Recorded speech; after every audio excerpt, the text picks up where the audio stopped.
came together to think about what might distinguish the Institute's work from other peer groups and institutions around this field. And really the first hour of the first conversation was about technology and the challenges it created to modernization of journalism practice, and how the defense of journalism required completely different frameworks, whether it was source protection in the age of surveillance or the completely disruptive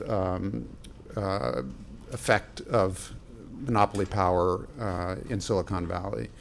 I won't speak about constitutional law since lots of constitutional lawyers here, but that part of the conversation that I listened to had a very similar engagement, as complicated as it is to think about the First Amendment in reference to private corporations. There's obviously a rich landscape that the Institute has already started to light up and to make a difference in, and we're very excited to be a part of it. Our role in all of this is mostly research and participation in discourse about how journalism is evolving, and I'm delighted that Emily Bell from our faculty, the director of the Tao Center for Digital Journalism, will be part of this initial conversation. She's been an incredible thought leader in our field in thinking about how the intersections between journalism and Silicon Valley overlap with the problems polluting our public square, but also polluting the field of journalism and the way journalism is distributed and financed. So this is going to be a great conversation, and tomorrow sounds like a great day as well.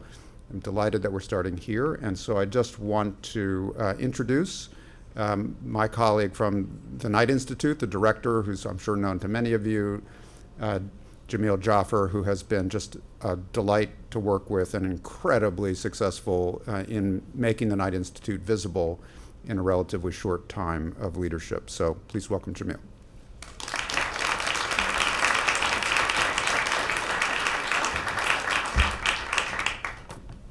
All right, thank you, Steve, and thanks to all of you for coming. It's great to see so many people here. It's probably not a coincidence that American antitrust and American free speech have become so contested at exactly the same time. The two fields have common origins and intersecting histories and shared concerns, including, of course, a shared concern with markets, literal in one sense and figurative in the other.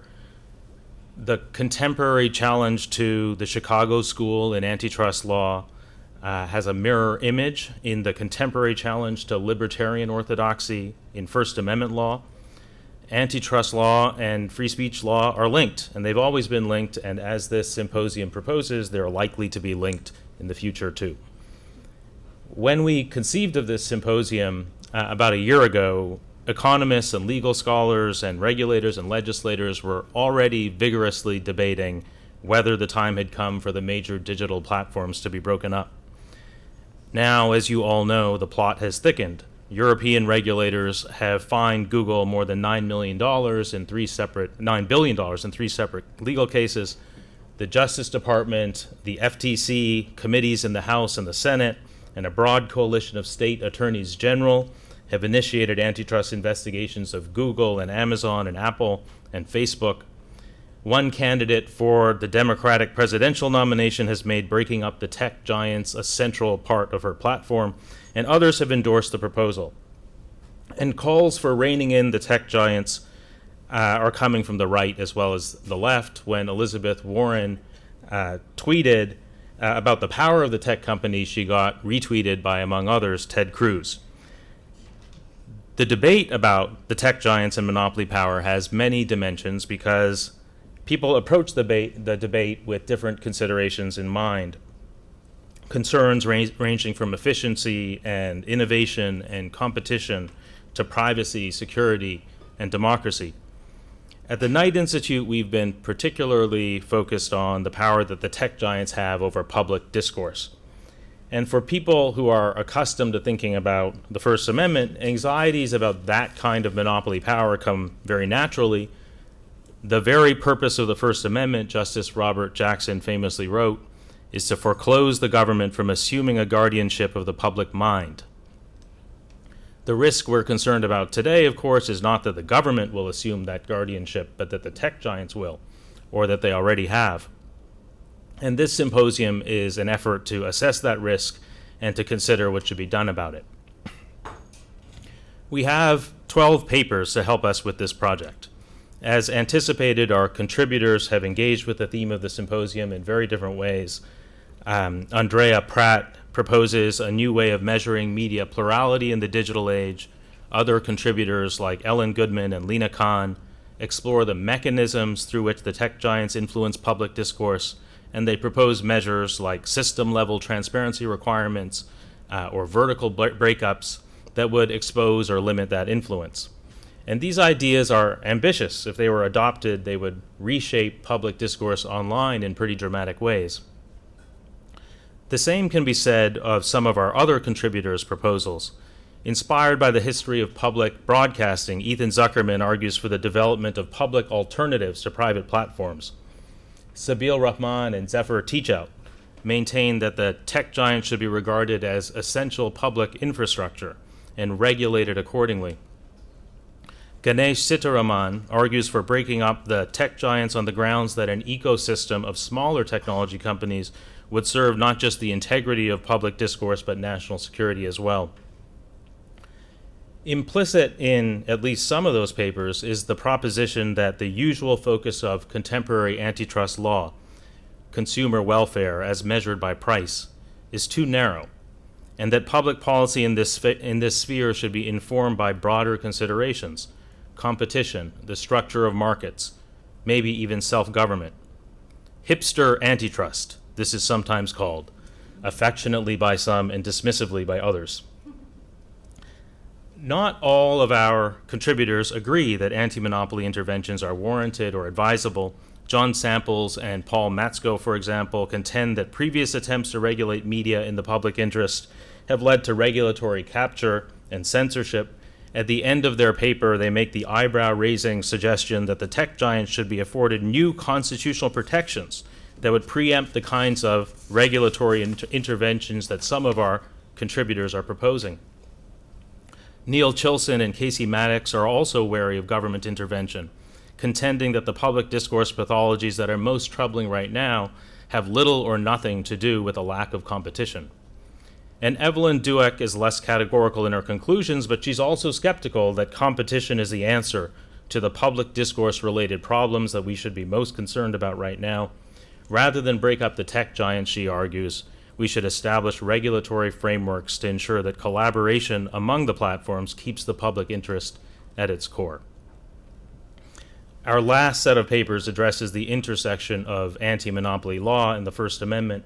Daniel Crane explores the connected history of the two fields by excavating the opinions of Brandeis and Holmes. Tim Wu challenges a doctrine that limits the government's power to counter the influence of monopolies over politics. And Genevieve Lakier considers the question whether the First Amendment, as currently understood, might be an obstacle to regulation meant to rein in the tech giants' power. In the background here are larger questions about whether the legal frameworks we've inherited would accommodate some of the reforms that at least some of us think are necessary. Not every option may be open to us. It may be hipster antitrust in the academy, but it's still boomer antitrust in the courts. One question we'll discuss tonight and over the day tomorrow is which reforms are possible within existing frameworks and which would require a more fundamental rethinking of antitrust law or the First Amendment.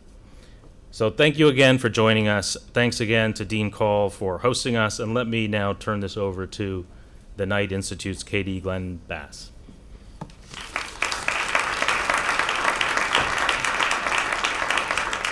Thank you all for being here. Welcome. So what we're doing this evening is the kickoff event for a full day tomorrow of in-depth discussions about the tech giants' monopoly power and public discourse. So our basic roadmap for tonight's conversation is, first, I'd like to talk about the speech-related problems that we're observing that are tied to the major digital platforms. And then we're going to look at whether anti-monopoly tools can help address those problems. And we'll come back to what we mean by anti-monopoly tools. We're not just talking about breaking up the companies, although that's one of the options. And this conversation is going to be broader rather than deeper. We're laying down a lot of threads that tomorrow's speakers are going to be able to pick up in more detail.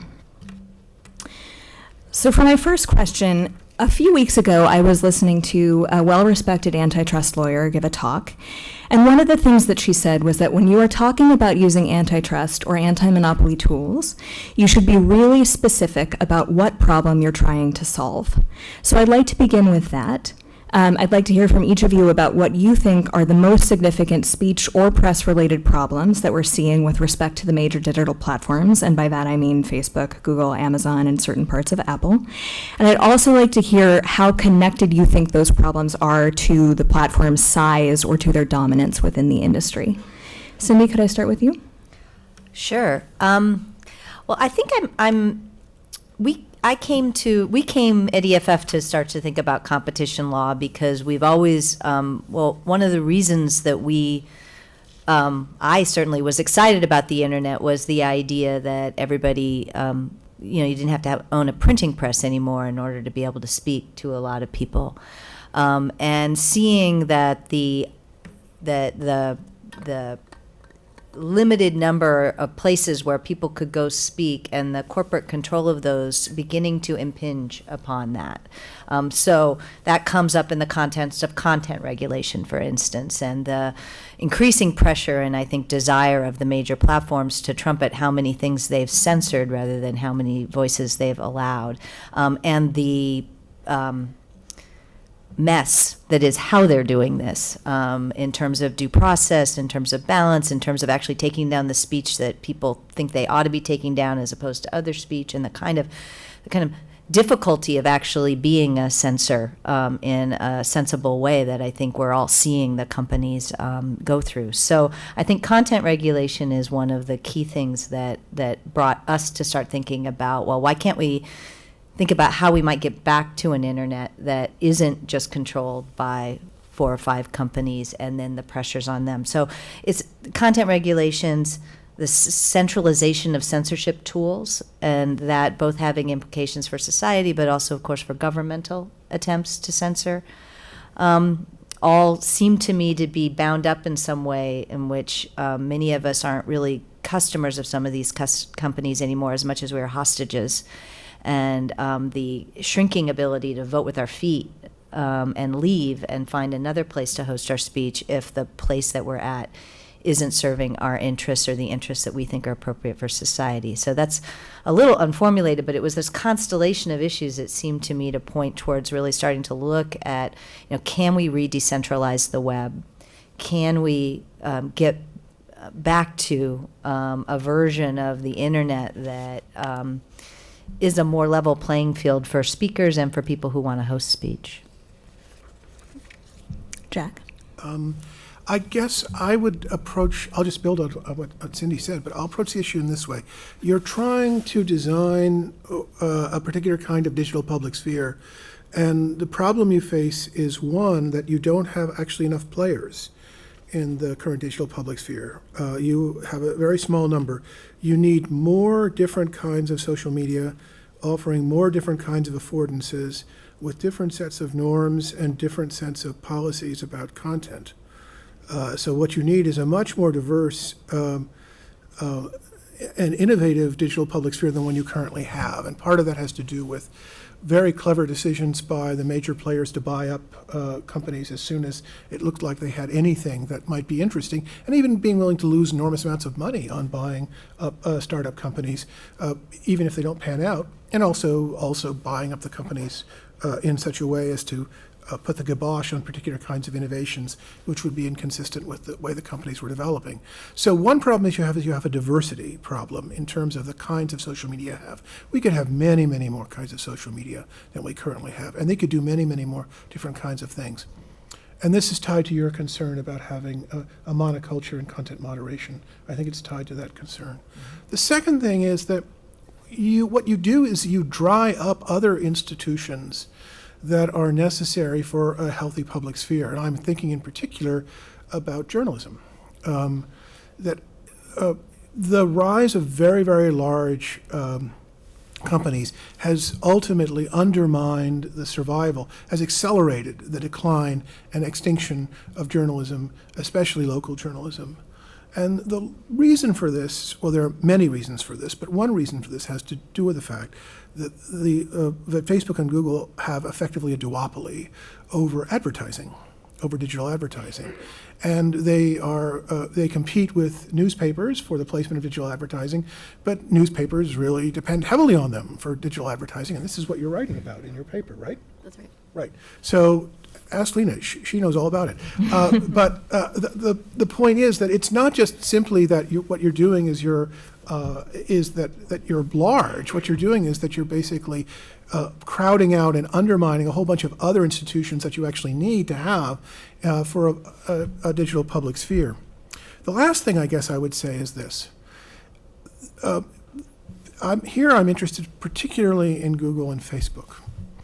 These institutions are essentially surveillance institutions. That's what they basically are. It's what they do for a living. They collect data from all sorts of sources. They collate data from lots of sources, and they use it in order to analyze data and make predictions so that they can sell the product, which is advertising space, to advertisers.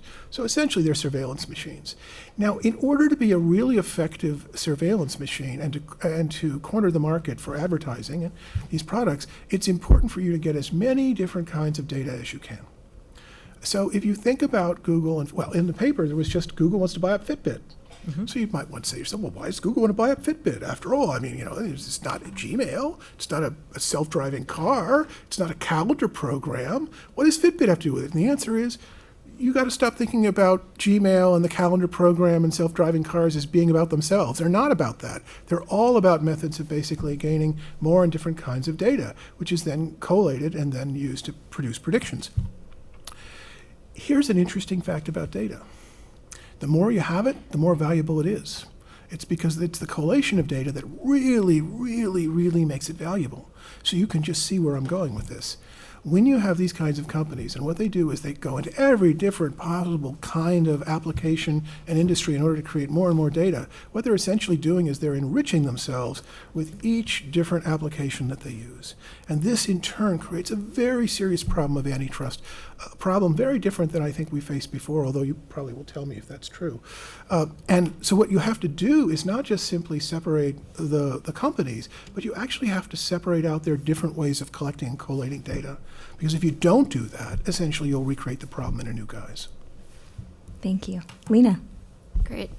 So just to build on what Jack said, I guess I see the problem partly as twofold. And I think this gets to the relationship between the news publishers and the platforms. So they interact in at least two dimensions. One is that the dominant platforms have become critical intermediaries, and news publishers are extremely dependent on them for the dissemination of their content. Platforms are partly dependent on news publishers insofar as the publisher's content drives engagement on the platforms, but it's a pretty asymmetric relationship in part because, as Jack pointed out, there's immense concentration in these platform markets. That asymmetry, I think, leads to a lot of unhealthy dynamics in these markets. It really allows platforms to dictate the terms of the market. We've seen this play out in a few ways, but for example, within the last few years, there was an instance where the Wall Street Journal refused to abide by Google's formatting terms, and so Google demoted them on the search results, and the Wall Street Journal immediately saw their traffic drop by 44%. Similarly, a few years ago, there were reports that Facebook was in discussions with the Washington Post about how many articles they can offer readers for free before hitting a ceiling, and then Facebook would basically demote them from the platform. So the platform's market power, I think, is being used in ways that is affecting the business decisions and in some instances the editorial decisions that publishers are making. And I think that is an extremely unhealthy dynamic. Market power can be abused in any market, but to the degree that it's affecting the markets for the production and dissemination of news, I think that raises obviously a whole other set of problems. The other side of the market in which these platforms and publishers interact is, as Jack mentioned, in digital advertising. So digital advertising is how news has been funded for hundreds of years, and within the last decade or so, the digital ad market has become extremely concentrated. That concentration in part happened through acquisitions. So Google, which is one of the dominant players, made a series of acquisitions that basically entrenched its market power. The platforms both provide the infrastructure for how ads are bought and sold online, but they also compete with the publishers because they're also selling their own ad space. And there's a deep asymmetry there because the platforms can track what people are reading all across the internet. So they have data on users across the internet, whereas the publishers only have data within their own websites. And so there are a lot of concerns around how that asymmetry is playing out, both in the collection and access to data, but also when it comes to providing the exchanges, the ad exchanges, when these ads are being bought and sold, where if you're both running the exchange but also competing on the exchange, there are pretty clear conflicts of interest that emerge. And traditionally in financial markets, we've had certain kinds of prophylactic rules that are geared towards prohibiting these conflicts of interest. Those rules, of course, have not yet been applied to the digital markets. So because of this dynamic in the ad market, we're seeing ad revenue to traditional publishers plummet. And there's a pretty clear, graph where you see Google's ad-based revenue increase from, I think, around $2 billion in the early 2000s to close to $50 billion in 2017. Similarly, the ad revenue that went to news publishers has dropped from around $50 billion to now around $16 billion. Newsrooms over the last decade have laid off, I think, over a third of their reporters, and we're seeing the proliferation of news deserts across the country. And of course, even though platforms are now siphoning off a lot of this ad revenue, the platforms themselves are not in the business of producing content and news. So I think this is a market structure where there isn't really an incentive to invest in news and content because the rewards of that are not going to go to the publishers. So I think those are some of the key issues that we're starting to see. The fact that these platforms their business models are behavioral ad-based, I think creates a whole other set of problems insofar as, not only are they not investing in news, but they have an incentive to keep people on their platforms as long as possible, which creates a whole other kinds of incentives in terms of the kinds of content they will be promoting. And so that's why we're also seeing, these epidemics of fake news and propaganda doing so well. Thank you. Emily. Yeah, so I'm going to find the disadvantage coming last, behind three incredibly smart people all talking about the same thing. But to build on what everybody else has said, we at the Town Centre really look at the prism of how, and the Silicon Valley companies have completely re-engineered how journalism behaves. So there are a couple of kind of big problems, and leading directly from what Lina just said, which is the actual design of the platforms themselves, not even the design of the market, the design of the platforms themselves incentivizes cheap, often made up content over deeply reported content, because the reward, if you like, the return on that investment is exactly the same, whether you are the New York Times or ProPublica. You're on the same scale as a teenager in Macedonia making up memes to create sort of virality. So this idea of virality as visibility actually really mitigates against a reporting process which serves a different kind of public purpose. In other words, a less visible but very important drumbeat of accountability reporting is perpetually in a kind of like jail on social media. And this has just led to, as Lina said, the asymmetry in the market. In terms of the user, the design of platforms means it's very hard to differentiate between sources. So we have a sort of an algorithmic distribution means it's impossible really for anybody to know why they are seeing a particular story at a particular time. So we've never had a time in history where more people are consuming more news, in inverted commas, but have less idea about why they're seeing it or where it's coming from. And you know, none of this design was done sort of maliciously. The idea was that you could create easily and cheaply, and you could produce things that look nice, and you could share them kind of widely. You know, it was well motivated, but obviously it doesn't take too much imagination to see how bad actors can sort of weaponize that. And also, you know, like Gresham's law for economics, when you don't have a regulated market, then bad money always drives out good. You have to start thinking about money and speech now as being the same thing, because, you know, content is currency, likes and shares are the currency of the social platform. If you don't have any internal or external regulation, then the bad actors will always drive out the good. It's exactly the same dynamics as real-time trading. And then just to sort of just to kind of elongate something that the other panelists have talked about, but which sort of really concerns us, is that so this is absolutely true that not only have platforms kind of subsumed all of the functions of journalism, so they are hosting, circulating, designing, monetizing content, and now they are also commissioning and deciding which stories will be seen where and how. So Facebook's announced that, you know, Facebook has always had an algorithm which will present stories to you in a certain way. They say, well, we're not really, you know, your kind of behavior dictates that. We're not really designing it, which is not quite right. So what about if we put it in a news tab, which is completely separate, and we curate that as high quality news, and we make those decisions? On the one hand, you could say, well, actually, this is an inevitable outcome of the sort of chaotic problems within Facebook after the 2016 election. It was inevitable that all of the platforms would start to curate much more tightly so that they are not on the hook for things like elections being disrupted or, you know, kind of vile and untrue content being, and this must be a good thing. But it means that they are essentially now completely picking what the sources are that people see. They are setting standards for what will be seen, and they're incentivizing publishers to be a certain way. We don't really have any idea how that works because it is completely opaque. It should be troubling us that they are paying publishers, which I'm incredibly in favour of. But at the same time, it's not sort of really clear what the exchange is in that contract. So it's a long time since I did law, but I do remember that if you don't have consideration in a contract, then it's effectively a bribe. But that's good. I'm getting Jack's kind of nodding at me in that astonished way that when I turned in a land law paper and got something right on it, my tutor used to look at me.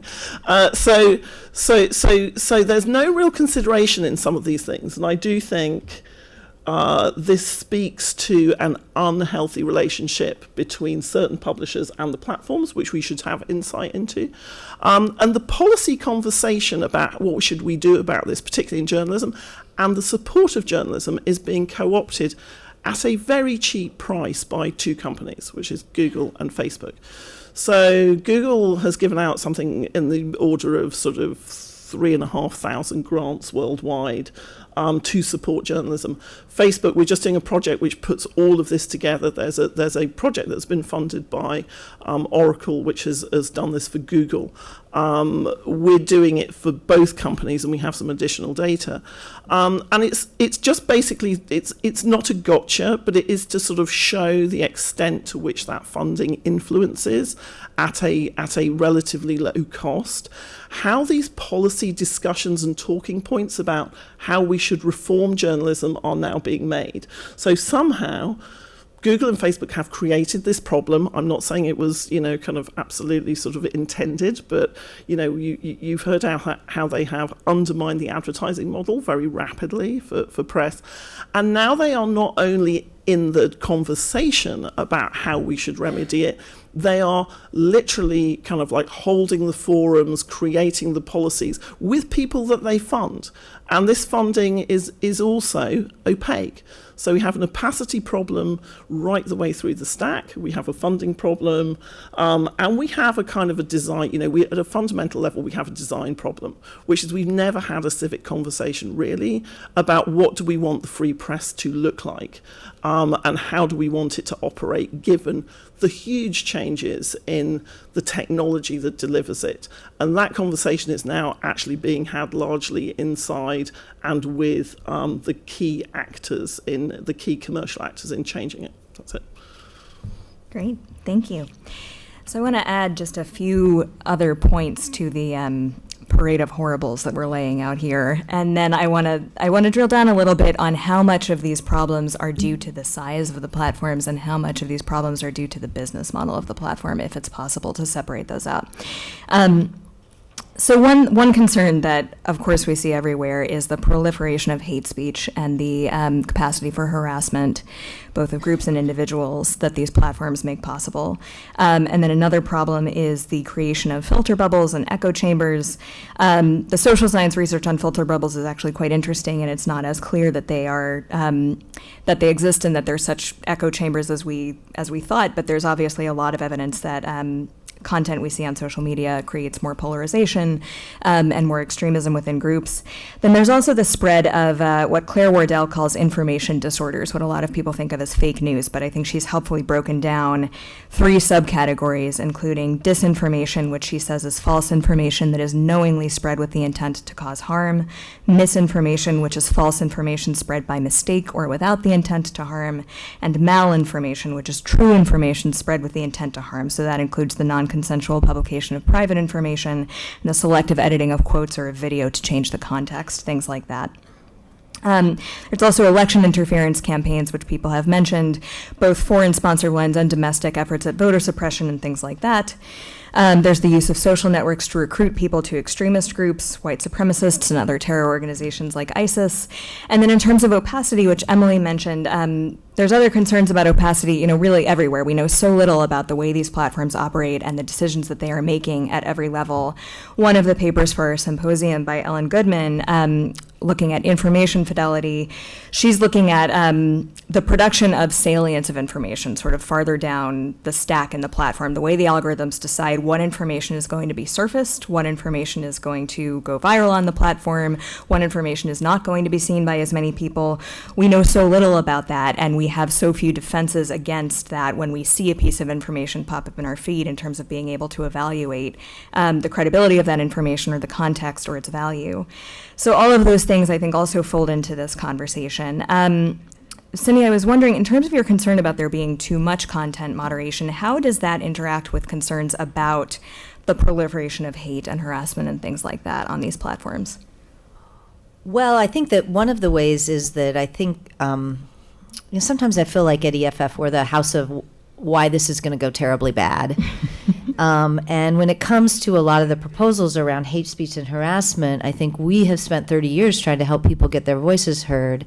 And a lot of the proposals that have been coming out around dealing with that, we feel are going to backfire on marginalized people. And that's because if you're not really taking account to how power works, and you're just expecting that the tech companies are going to censor better and censor exactly how you want, you're going to be sorely disappointed.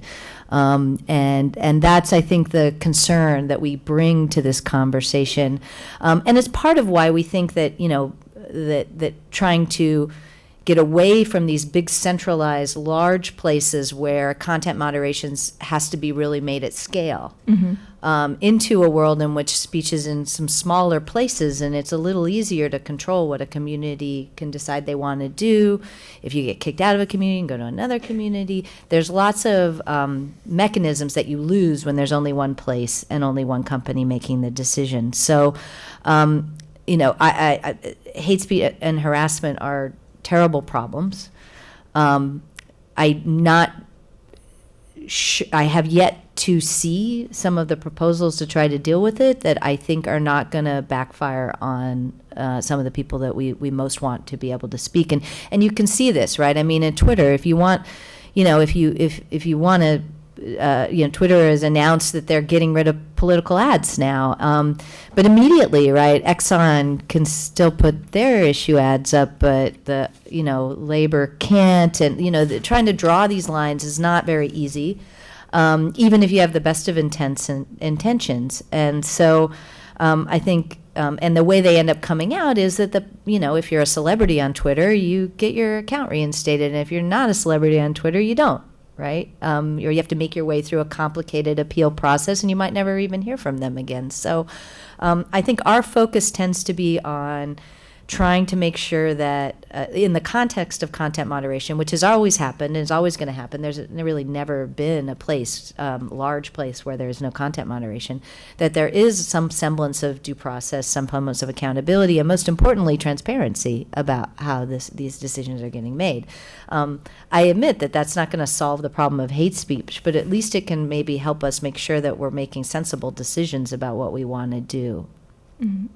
Thank you.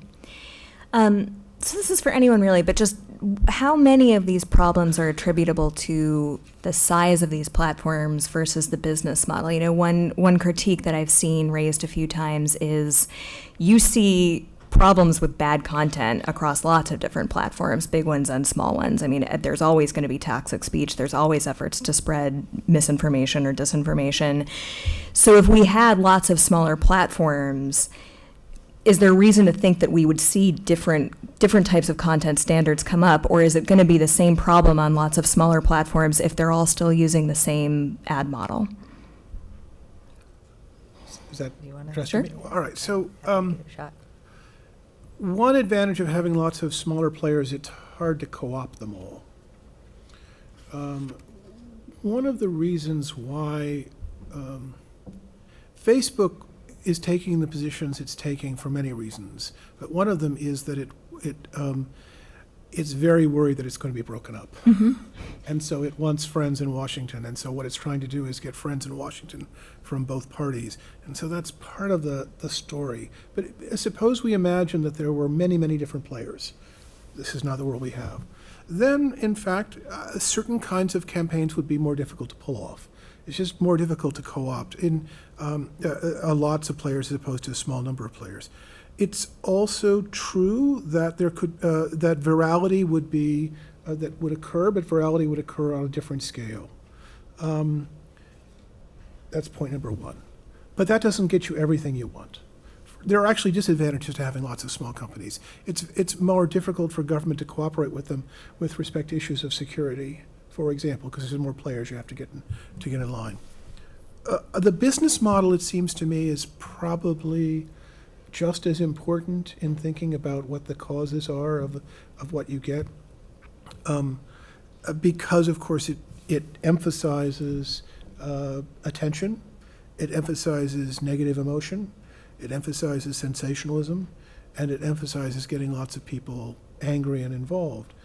So I suspect that although it might be a good thing to have lots of different players, you probably also want to do something that will affect the business models as well. Mm-hmm. I mean, I'm sorry to interrupt, but one of the dreams I have is that by fostering different platforms, we'll actually foster different business models, right? I mean, the surveillance business model is what I started calling it in 2008. I think it has catchier terms now.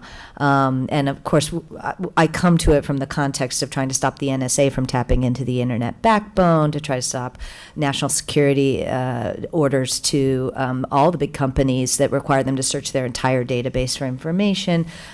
So kind of old school civil liberties surveillance, as well as the corporate surveillance issues.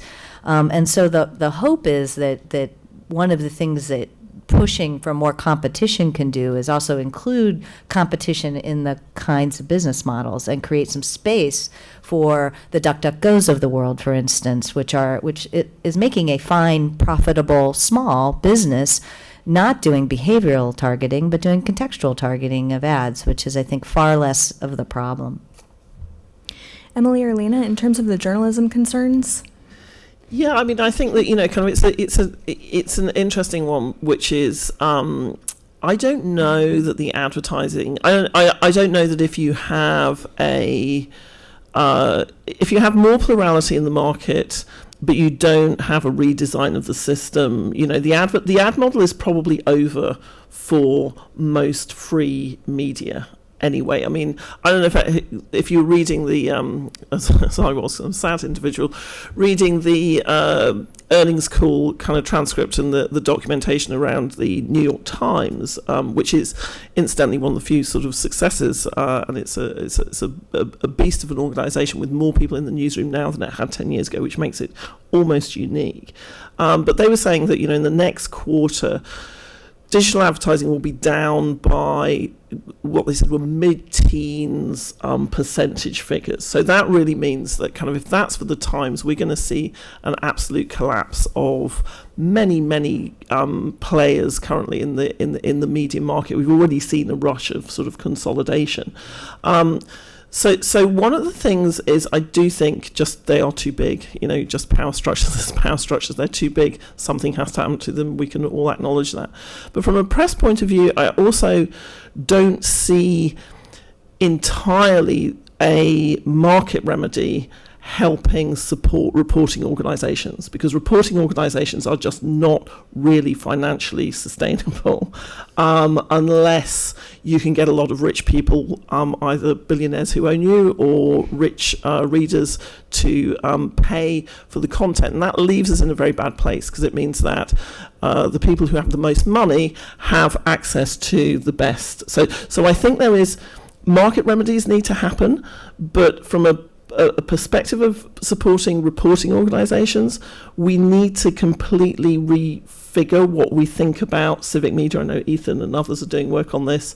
I'm not just saying this because I come from the land of the BBC, because I think there are all sorts of problems with public broadcasting as it's currently sort of constituted. But we need to take that model from the kind of after the Second World War and say, what are the positive support mechanisms that we can introduce, as well as breaking down some of these sort of size and power structures. I'll be very interested, particularly sort of in Lina's work around this, whether or not, we really do think that plurality at sort of platform level would support enough reporting. I mean, my feeling is it just won't, but I'm not necessarily the expert in it, so that's my concern, I guess.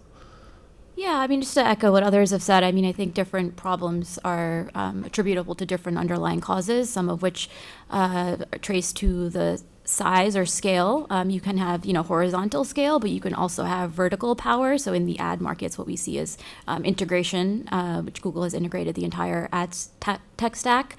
I think one of the major concerns that stems from kind of horizontal concentration is the semi-coercive nature of the relationship that we're seeing now, sometimes between the publishers and the platforms, and frankly, the degree to which a single decision by Facebook or Google has cascading effects across the entire news industry, right? So, I mean, a few years ago, Facebook announced that videos were the future of news, right? And offered metrics to publishers that led publishers to fire reporters, right? Hundreds and thousands of reporters. And then it came out a couple of years later that actually those metrics were grossly inflated, right? So the idea that a single decision by a single company had such sweeping ramifications across the news industry, I think is an intrinsically unhealthy dynamic. I will also say, though, that I don't think scale is intrinsically a problem. I think scale only becomes a problem when companies are allowed to use the power that comes with scale in kind of endlessly abusive ways, right? So traditionally, kind of when thinking about anti-monopoly policies, there are traditionally two ways of addressing concentrated power. You can either break up that power, or you can apply tools and policies that prevent the powerful companies from using that power in abusive ways. And I think one of the challenges that we face with the platforms is to really go through the different aspects of their business and identify, what are the areas of the market that really do benefit from scale and where it would make sense to preserve some kind of concentration, and then think about what are the rules that we should apply to prevent the companies from abusing the scale. But then what are the areas where we actually don't need to have so much concentration, and what would it mean to inject more competition?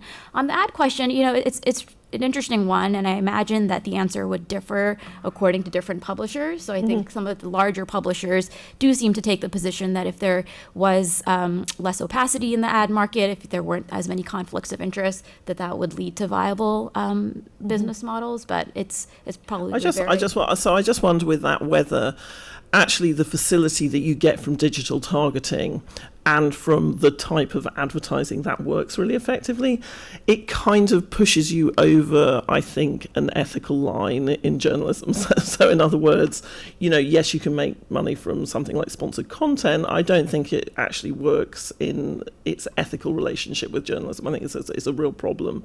And I do wonder whether news organisations just intrinsically in the way that digital advertising works, whatever the structure of the market, it's just commercialised. So this is where I go full European. But commercialisation of the press just hasn't been a very good thing, and there are lots of people who would disagree with me on that. But if you look at the way that the concentration of power in the press happened before the platforms, that is not necessarily, we think about that as a healthy journalistic environment, but then you look back, at some of the abuses and what happened through the concentration of power there. It would be really great if we can use this opportunity to create something which is not just a sort of re-enfranchisement of a kind of, press which, yes, supported great reporting, but also, in certain markets really did some pretty sort of heinous kind of damage as well. Great. Okay, that sets us up perfectly for our next topic, which is what can anti-monopoly tools do for us here, and what can't they do?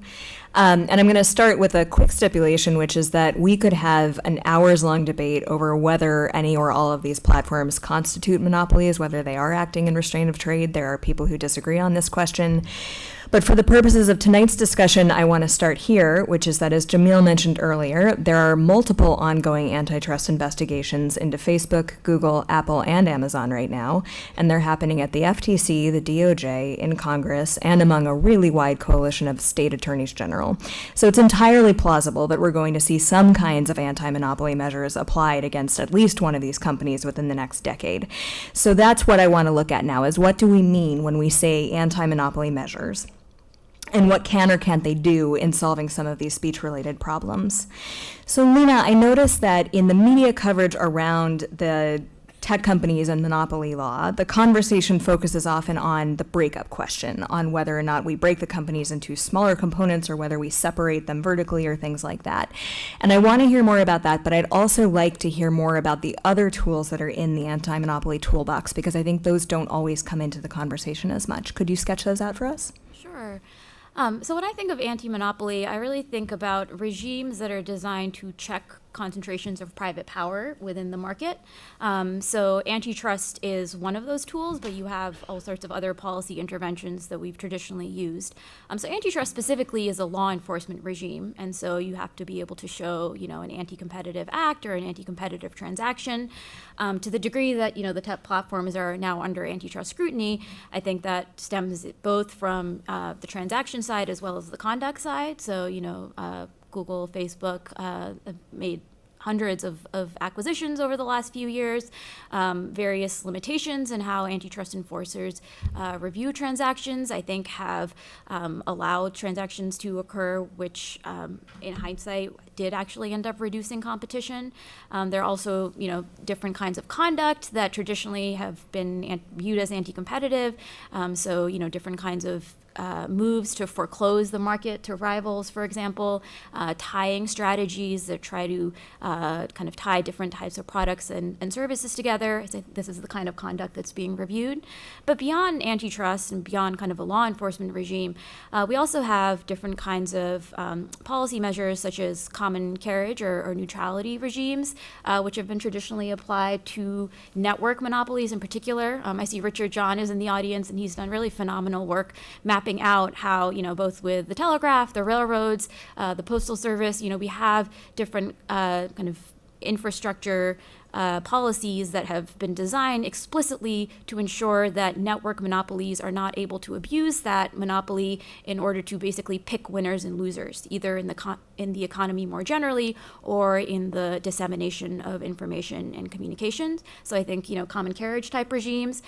We've also seen interoperability provisions, interconnection provisions. So there were, suits against AT&T, antitrust suits against AT&T over the last century, a couple of which did result in remedies that required AT&T to interconnect its network.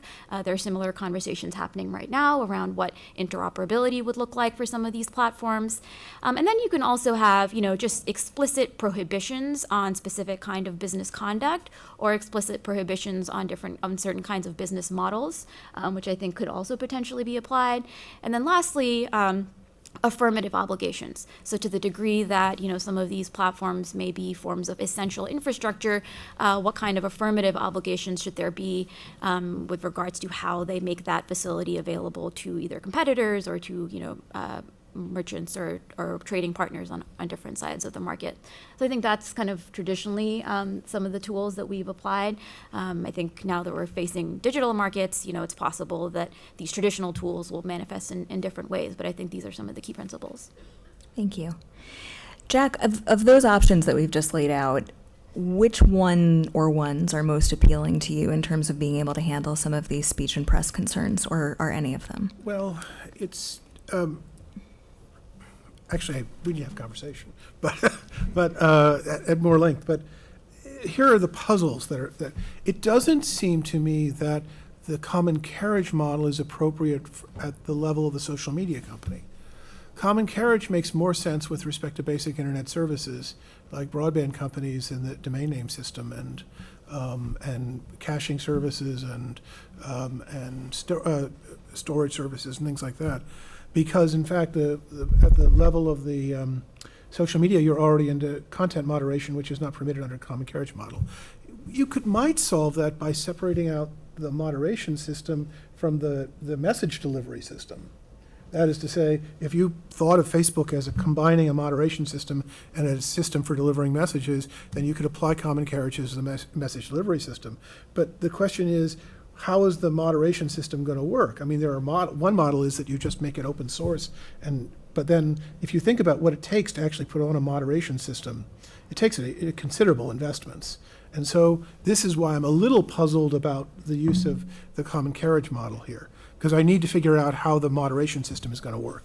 And it's possible there are other things I haven't thought of yet that could work. Here's the other idea. The other idea would be the idea of prohibiting particular kinds of practices. So, for example, if many of the bad practices occur from a particular kind of advertising, targeted advertising, what you might do is you might say you're not permitted to use this particular kind of targeted advertising, and with respect to this set of issues, you're only permitted to use contextual as opposed to behavioral advertising. Well, that's perfectly fine. There are going to be problems, First Amendment problems, that are going to arise once you target the, if I may use the expression, you target the law at advertising itself as opposed to the basic structure of the company. So again, that might be a way you could use the toolkit. I just need to think a little bit more about whether or not that will satisfy the rules under Central Hudson for regulation of commercial speech. Another thing you might do is you might do it through campaign finance law and say that with respect to political advertisements, as opposed to commercial advertisements, that political advertisements cannot be targeted and must be contextual. That is going to bear a very heavy burden, but the argument you would make is if you could show a significant repeated pattern of corruption that occurs because of the use of behavioral as opposed to contextual advertisements, then you might be able to get it through the current jurisprudence of the Roberts Court. The problem is the current jurisprudence of the Roberts Court is not very friendly to campaign finance regulation. Just as a clarification point, can you explain the difference between contextual and behavioral advertising? Sure. I've been nominated. Yeah. I always turn to the expert. Contextual advertising is so when you go to Google and you say, I want to buy shoes, Google knows you want to buy shoes. That's contextual. It's looking at what you're doing right now and giving you an ad for shoes based upon that.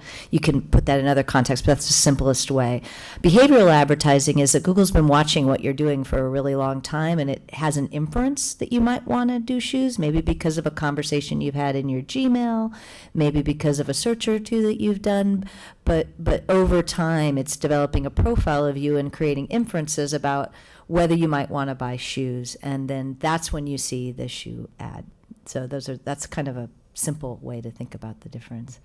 And you can do more than that. Google can basically nudge you. If it really has control over the behavioral space, it can nudge you in ways that a contextual ad doesn't quite nudge you in the same way. Yep. Cindy, I have another question for you. Lina mentioned interoperability, and I know EFF has written a lot of great stuff about interoperability, so tell us why you think it's great.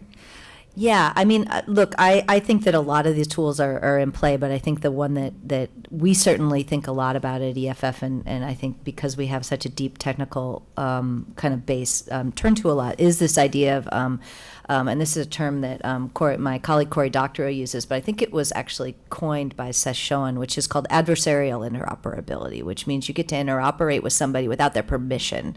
That's very different than opening up an API and setting the terms, application program interface, a way to communicate in, say, that is really much more about consent. So adversarial interoperability is kind of the traditional, is a very traditional technical idea that you can make something that interoperates with somebody else's thing without their permission. And I want to add to Lina's list of things that are available to us is some of the current legal barriers we have to interoperability and to adversarial interoperability should be on the list of things that we're thinking about if we want to recreate competition in this space. And the specific laws I'm thinking about are the Computer Fraud and Abuse Act, which make it illegal to exceed your authorized access in somebody else's computer. Meaning if you want to make a system, say, that interoperates with Facebook and lets you have one single interface to look at all of your social media, not just Facebook's, or talk to any of your contacts, not just the ones that you have through Facebook, but through a single interface, you can be sued, and there's a company called Power Ventures that was, for making such a tool, because Facebook didn't want you to interoperate with Facebook in the way they did, and they said that Power Ventures exceeded its authorized access in Facebook's computers by making an adversarial interoperable tool. A second one is Section 1201 of the Digital Millennium Copyright Act. This is something that prohibits your ability to interoperate with lots of things. There's an old case where somebody who made replacement printer cartridges was actually sued by a printer company because you couldn't interoperate with their printer in a way that didn't. This is using a copyright law argument to try to do this, or a para-copyright law, which is what I would say 1201 is. I'm happy to go deeper in this if I've shot over everybody's heads here. The third one is terms of service. Many terms of service of digital tools prevent reverse engineering, prevent interoperating, prevent Facebook's terms of service, prevent creating a product that might compete with Facebook.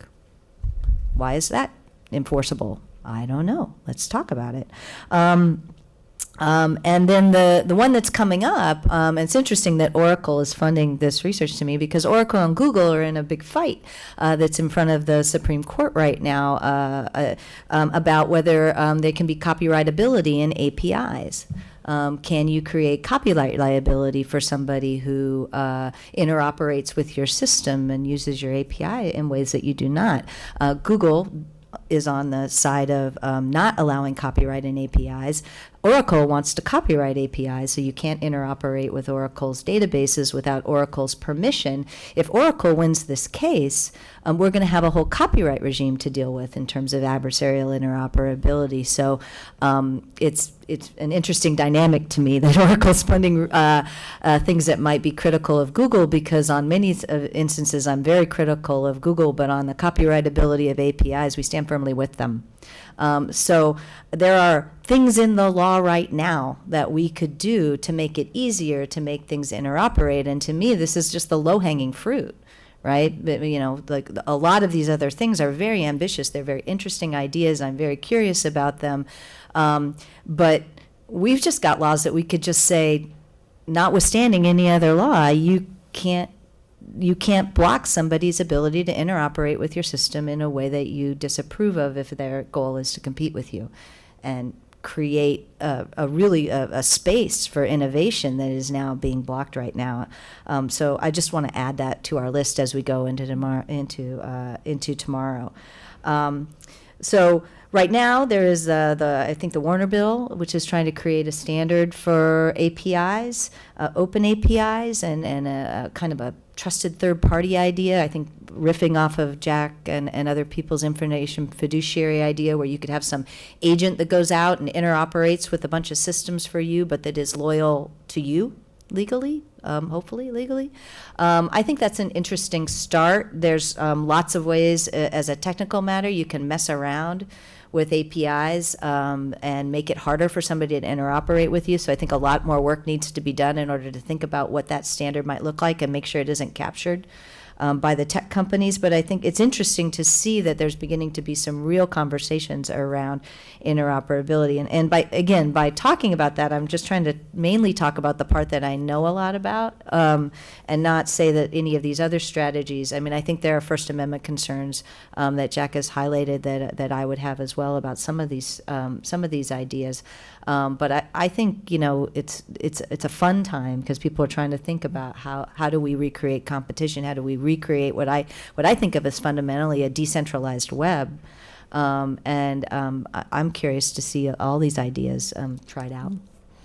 I mean, one thing you asked, Katy, was, what can it do? What can't it do? Mm-hmm. So one of the things it can't necessarily do is change the culture around this. And it doesn't stop what we think of as the public sphere from being a private sphere. We're still letting, and I know that sort of in hipster antitrust, there is actually much more of this sort of inflection, which says antitrust is we're looking at this through the lens of antitrust because we don't want to look at it through the lens of essentially sort of, a totally different way of thinking about how we might want to create public goods and a public kind of exchange of these ideas. That this is about competition, this is about market, this is about commercialization, and so those are the things which I think when we're thinking about remedies, there is a big question, which is, what is the culture? So do we want the culture to be one of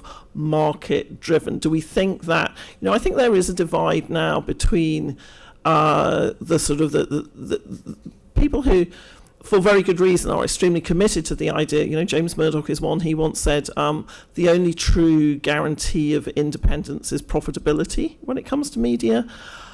I'm not sure I agree with that, and I think that if we can, but that's an entrenched idea. There are lots of people who think that way, and many of them are in this sphere. And I think when we're thinking about remedies, we have to think more broadly than the market. Like, is the market the right prism to look at this problem through? Because my feeling is we're not being imaginative enough about some of the things that we will need to do in order to kind of create the kind of world that we want to live in.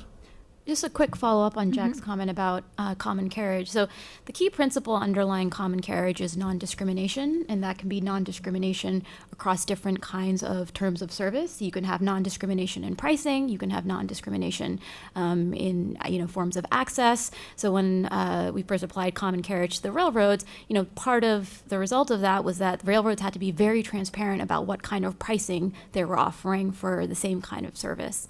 And so, when thinking about the platforms, I agree that when you're thinking about the display of content, that kind of runs into content moderation. But there are all sorts of other forms of, pricing or service provisions where I think you could see non-discrimination applied with a bit more ease. Great, thank you. So speaking of hipster antitrust, an alternative descriptor for which is the neo-Brandeisian school, of which Lina is a leading light, I'm wondering if you could talk for a minute, Lina, about breakup options. So in terms of, should we reach a point where we were able to achieve breakups of the companies, what are the alternatives, or what's your preferred method of choice if we were to do that?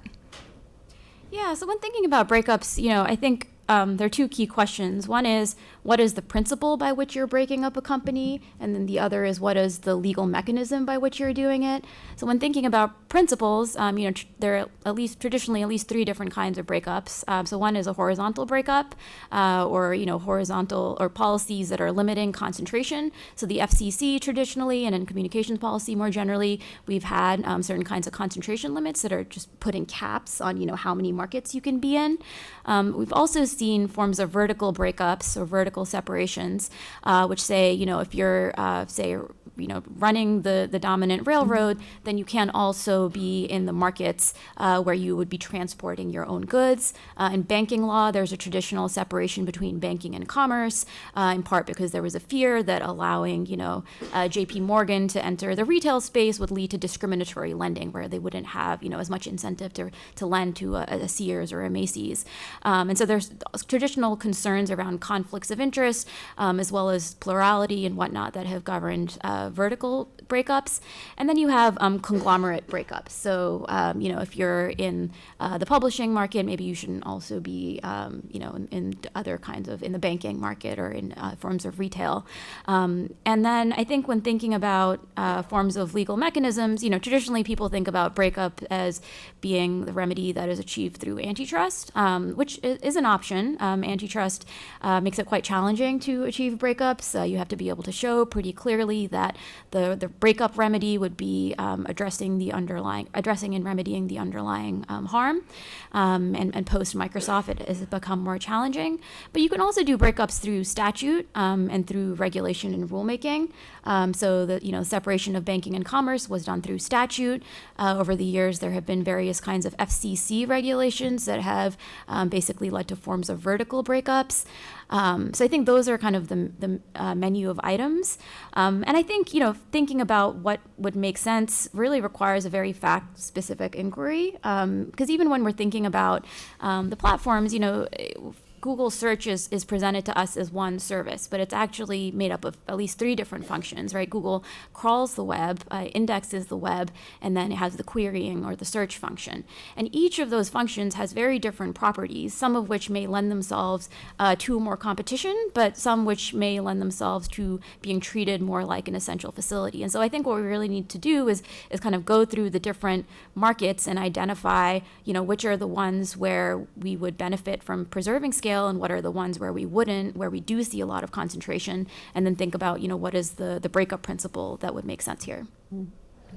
I think also kind of some of this is in the really smart interoperability, can't even say it, thinking that Cindy's doing. But also, kind of like just access to knowing what's going on. It's kind of incredible that we're just about to start on the 2020 campaign in earnest, and we know so little about what actually happened in 2016, almost nothing. It's so difficult to get access to what is happening around us every day. There's a whole kind of, there's a whole issue about how reporters and independent academics, which incidentally, those are the only two mechanisms through which we really know about any of, the core dysfunction of platforms. These companies have not volunteered that they screwed up, that there is kind of rampant misinformation, that there are problems with the kind of the advertising design. All of that has been drawn out in an incredibly kind of painful way. So there is something as well, which is just, and this comes to maybe thinking about how we fix the market mechanism.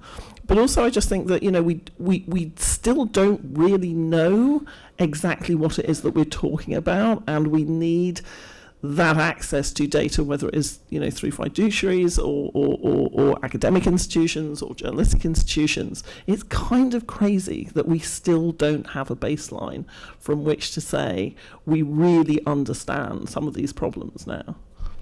Yeah, agreed. And that is, one of the most common themes I see in any reporting or analysis of any of these speech or press related problems is how difficult it is to do any of this research because it is so hard to get access to any of the data that is required. And one thing Cindy mentioned earlier, the Computer Fraud and Abuse Act, also makes it a crime to violate a platform's terms of service. The Knight Institute is concerned about this in another area because a lot of researchers and journalists would like to do certain kinds of research on the platform, which would involve violating certain areas of terms of service because they need to create temporary research accounts or scrape publicly available data, but they're concerned that that would expose them to criminal liability. And so that's another way in which they're being blocked from doing the kinds of research we need to understand better how these platforms operate and influence our information sphere. I would say send them to the Ninth Circuit because we just won public scraping in the HiQ LinkedIn case, and a while ago we won terms of service violations, at least for the moment. So, but yeah, there's circuit splits. It's going to end up in the Supreme Court, I suspect, and clearing that space. And this is one of the kind of funny rebound things that happened, right, with the Cambridge Analytica issue. People were rightly concerned that Facebook data was getting in the hands of people who had nefarious intent to try to do mind control on us. I think it's kind of becoming clear that a lot of Cambridge Analytica stuff was dramatically overselling their ability to do things.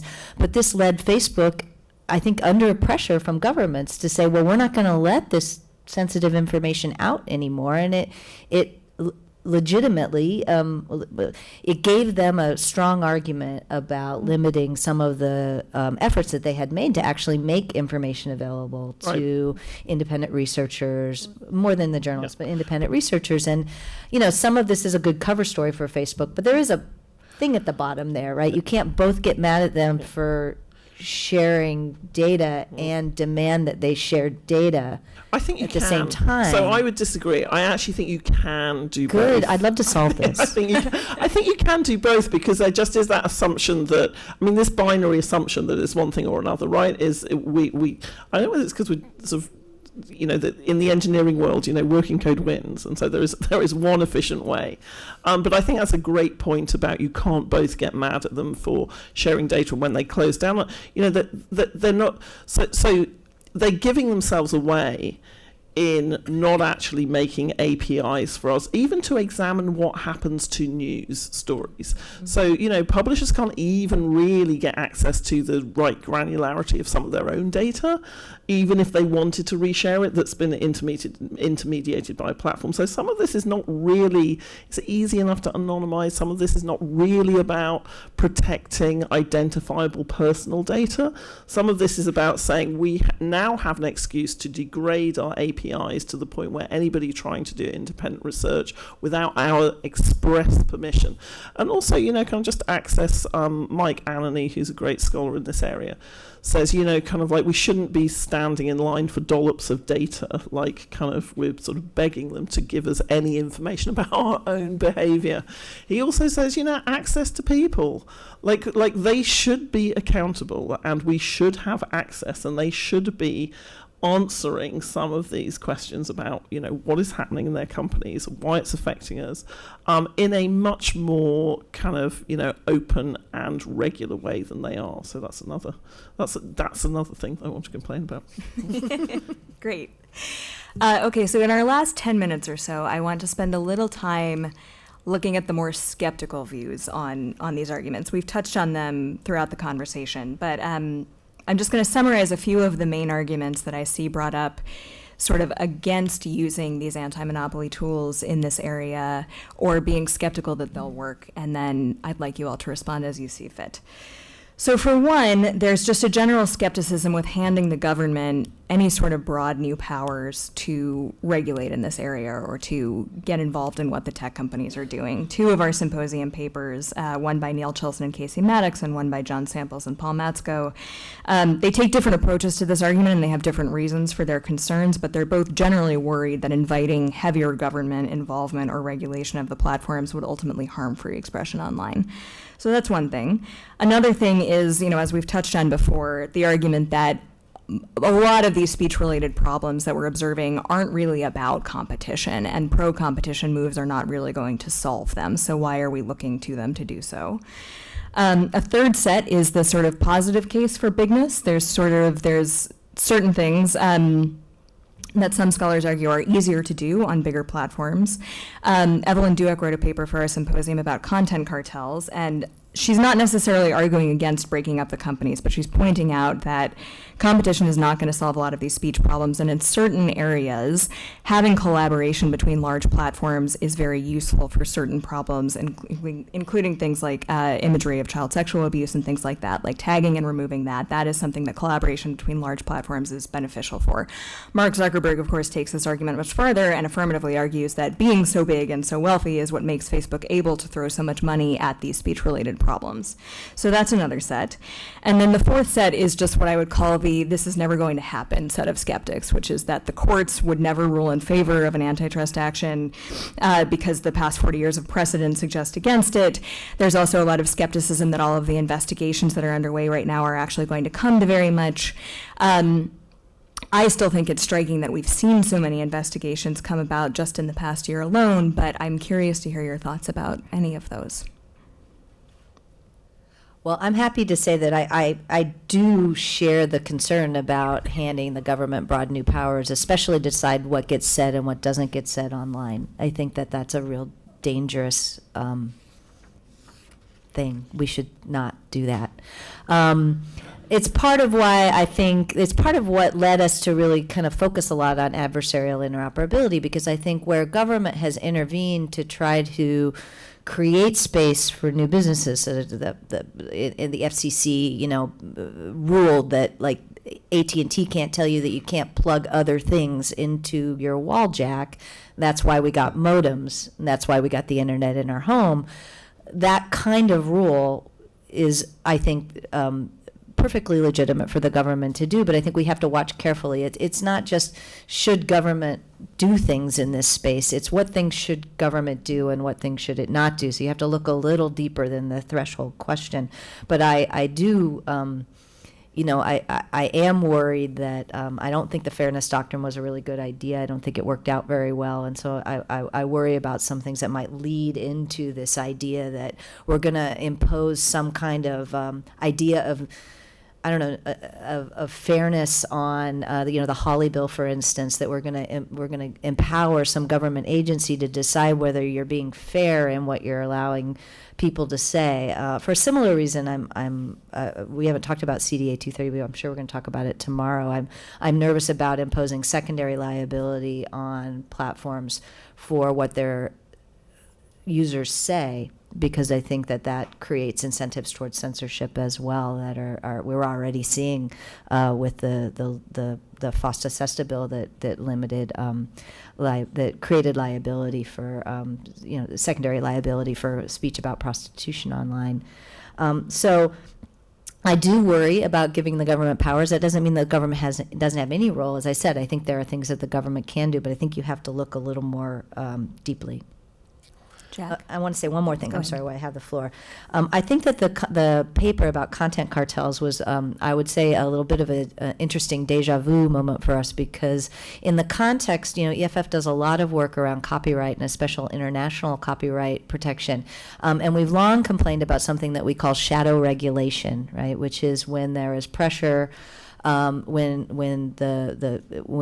hosts of speech gather together and come up with a set of rules about, in the context of copyright, under pressure from the copyright industry about what things you'll host, what you won't host, and where things go.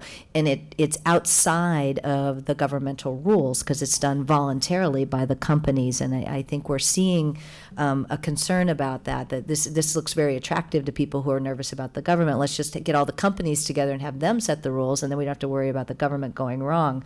I think that's I think that the paper actually points out very much the risks of that approach, and kind of creating in some ways a more dangerous situation for people who want to get relief from bad decisions by taking any ability to complain or get relief from a government for censoring you completely out of the picture. I guess, three ideas. One we'll call multiple tools, the second we'll call changing coalitions, and the third we'll call rethinking First Amendment law. Multiple tools. You really, Oh, we lost you.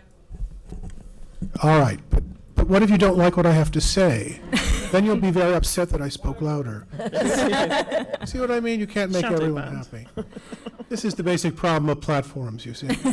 So, multiple tools. These problems actually require a skillful combination of antitrust-like solutions, separation of functions, restrictions on being in two businesses at once, the kinds of things we were talking about before, plus various forms of consumer protection and privacy. If you don't do them all, then you have to push harder on the other lever, and that will, there are some things you just can't do with one that you're doing with the other. So I think that you should always talk about consumer protection and privacy as you're talking about antitrust remedies, because they go together. And you should also use intermediary liability, intermediary immunity as a lever to basically, as a bargain, to get various companies, large companies, to engage in certain kinds of behaviors. So in other words, that's a third lever. There's the intermediary liability, intermediary immunity lever. There's the privacy, consumer protection lever, and there's the antitrust lever. You actually have to use all three. This is related to the fact that, in fact, if you look at both Google and Facebook, especially Google, though, they're not primarily a social media company. They're not even primarily a search engine company. The problems that Google is creating are created by the fact that it's basically a data collection company, and it just gets involved in lots of different enterprises for the purpose of engaging in data collection, so that if you try to apply public sphere remedies, right, to it, you're missing a very large part of what the company is. That's why you need multiple levers. Second point has to do with the changing coalition. Nobody knows what the two parties are going to look like in 15 years. I have views. I'm writing a book on it right now. It's about how the cycles of constitutional time are changing the parties. But the parties as we know them now are not going to look the same in 15 years. And opportunities for cross-coalitional legislation and action are going to be maybe possible in 15 years that aren't possible right now. We already see the barest inklings of it in how Republicans and Democrats are talking about the issue. They're still pretty far apart on a bunch of things, but give it some time. Don't assume that there's nothing possible. You would have said that in 1880 about in the middle of the first Gilded Age. And as we move a little bit further, what you see is the first Gilded Age gives rise to the progressive era. You see that actually change occurs. And this is actually my view of what's going on. We're in the middle of the second Gilded Age, and we're on the cusp of a second progressive era. Not that the progressive era is a perfect time. It's very turbulent and difficult, but that's probably what's going to happen. Third idea is this. A lot of the solutions that we're going to talk about having to do with changing how you get into the advertising business and what you can do if you're also in the advertising business, right, which are these separation of functions remedies, they're going to raise a whole bunch of First Amendment problems. I already alluded to some of them.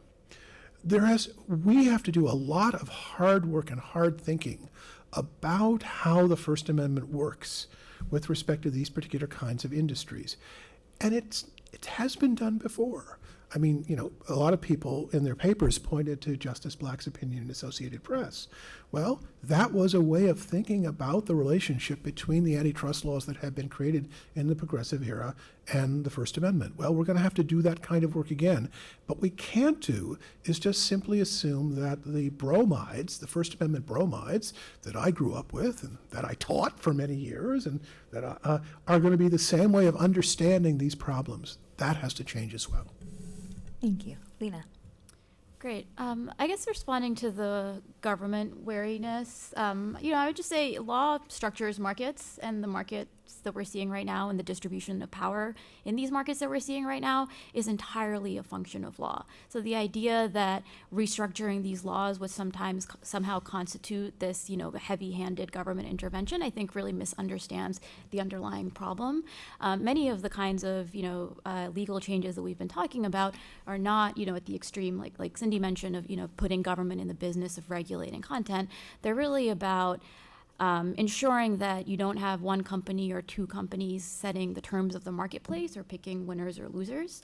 And so, I think many of the options that we have would actually help democratize these markets and ensure that we really have markets for information and news that are serving the public. And so I think, these are some of the tools that we need to be thinking about.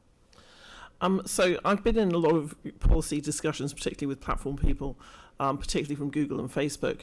And every time a remedy is talked about, and particularly a remedy around speech, you immediately get so this is the slippery slope. Okay. Let me be really clear. From a professional journalism point of view, right now in America, we are pretty much at the bottom of the slippery slope. I don't know how much further we are waiting to slide before we'll actually do something about it. So the slippery slope argument is over. Kind of the lack of intervention has created a kind of a sort of a hellscape of no reliable, we're close to having no consistently reliable sources of information in certain communities, and these are the communities that have always been badly served by the commercial press. They are disenfranchised communities. They are both rural and urban. They are disassociated from the mainstream media. They're not well served by journalism. We don't have enough professional journalists in the state houses. There are no professional journalists in courthouses. The involvement of organisations like Google in reforming journalism is like, let's see how can we lower the cost of doing journalism? So let's automate stories coming out of courthouses. So people who are on the first rung of the criminal justice system don't get a person. Like if you're in the White House, you get lots of people. If you're on the first rung of the criminal justice system, you don't get a person. And actually, the First Amendment is a great thing. I come from a country, Britain, which has incredibly onerous and draconian libel laws, press laws, etc., and people look in horror at me. I don't necessarily feel much freer in the American environment than I did in the UK, because laws and norms work in very, very different ways. So I think that, kind of we have to acknowledge that the way that free speech has worked in this environment is that there are lots of communities that have not really benefited from it for a long time. Women, from an even longer time, people of colour, that we have to reform these systems in a way that doesn't just privilege a particular viewpoint. And we had great hope in about 2005 that the open web was going to do that, and that was a public service, and it was thought about and designed to be that. So I think that sort of, we have to have intervention, and we have to have positive institution building and capacity building. So I think, as well as thinking about how we reform the platforms, think about what's on the other side of it. Think about how you're going to fund building those institutions, what they should look like, who should be in them, who has access to them, and also how you make them robust, because one of the things that we've learned in the last 10 years is this idea of sort of rapid startup and failure is a really terrible idea for sort of cultural continuity and knowledge building, and the time horizons that actually holding power to account need when it comes to building the public record and doing reporting. So we need more reporters, we need institutions that can support them, and we need the mechanisms through which people consume them to be reformed in a way which is not just market-centric. So there's a tiny set of requirements that I'm asking for, and because I'm a journalist, I don't have a huge number of solutions to it, but I do think there's a massive transfer of wealth needs to take place from the commercial sector, and particularly the commercial technology sector, into the civic sector, and particularly the information provision, reporting, preservation, access area. Excellent. That's all the time that we have for tonight.